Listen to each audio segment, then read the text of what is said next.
spent over $574 million on illegal immigrants here in Chicago, Illinois since 2022. Now, you still feel like you have to harbor these illegals, which is not a good idea.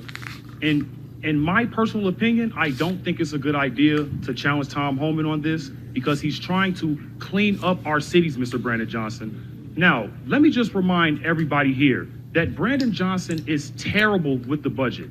So as you all have just seen, I gave you just a little tidbit of what was being said. And yes, this man was upset with Brandon Johnson and overall the Democratic Party and what it is that they've been doing with the budget in particular.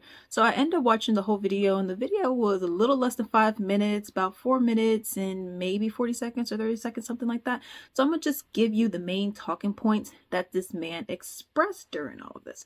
All right, so he was mentioning how $574 billion since 2022 has been spent on migration specifically. So that is a huge amount of money that is actually being spent on people who are not citizens of the nation. Okay, and he's like, okay, all this money is being sent over here, all this money is being given to these people, but what about the people who actually are legalized citizens? What do we get out of this? All right, and overall, he was saying how there was this proposed $40 million credit line.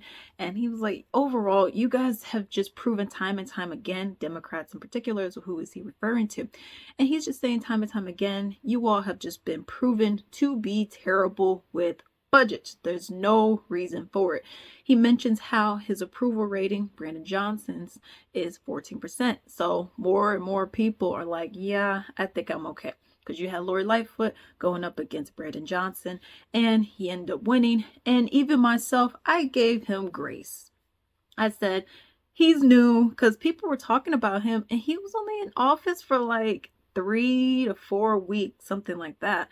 And I'm like, you know what, you guys, he's new. He's brand new. Give him time. But as time kept going on and on and on, I'm like, maybe you guys had a point. So, if I'm wrong, I'm wrong. And with him, I was wrong. At first, I was just like, okay, let me just see. And then it just kept getting progressively worse, which obviously is an issue because you're the mayor, okay? And then this guy mentioned how Chicago is $1 billion in debt. He compares that to the $20 million that Kamala Harris currently has in debt. And he was saying how for her campaign, she spent over $1 billion on a losing campaign. So still, what is going on? Because I've even mentioned, like with Kamala, one of the main things was she was paying a lot of these Black, whether they're celebrities, personalities, etc. She was paying a lot of these people just to say some nice stuff. Hey, here's $10 million for Beyonce. Go and say, I'm good, girl. Oh, here's some money for Kelly Rowland. She even had Eminem in there. Here's some money for Eminem. Here's some money for this person. Here's some money for this person. Here's Roland Martin. Here's this. Here's that. And it was a constant thing that just kept going on. I'm like, okay, you're paying all these people, but we're not talking about policies. We're just having random people, Cardi B getting up on a teleprompter and freezing. We're just having random people just say how much they enjoy her. And I'm like, you have to give me a little bit more than that. All right. So overall, the consensus is the Democratic Party are not good with spending in this particular instance. This is what this man is saying. He also mentions how $32,000, I even did a story on this, how $32,000 of the campaign funds for Brandon Johnson was spent on hair care and grooming. Now, Brandon has like a basic fade thing going on. Think kind of mohawk-ish like. So I don't get how he is spending that much money. He actually was spending way more than Lori Lightfoot was spending, which is also very interesting. So all of that, the guy ended up doing something funny. He was like, here's a little thing, here's an early Christmas gift. Go and use this for your grooming because stop using our money. Okay. Because that's also another thing. Why are you spending that kind of money on personal grooming? I don't get it. To me personally, even my own, I do all of my own personal hair care, grooming, all that kind of stuff. And I don't spend anywhere near that amount of money a year. So how are you spending this kind of money? So I find that to be very interesting. Another point that I enjoyed hearing him say was saying how a major change needs to come, especially with these major cities. He mentioned Chicago, New York.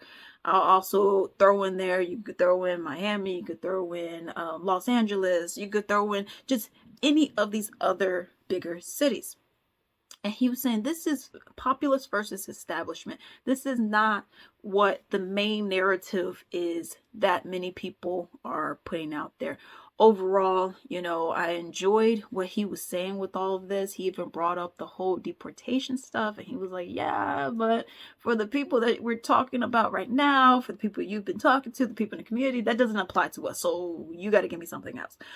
So overall, I liked what he was saying. I'm happy that he was going in on Brandon Johnson. And Brandon just seems to be one of those people that he doesn't want to hear anything negative. Like, of course, nobody wants to hear anything negative about themselves, right? But with him, he seems like he'll literally run away, which we've seen him do. He just doesn't seem like he really takes accountability for a lot of the stuff that he's doing that is to the detriment of the community overall. But let me know what you all think about this down below.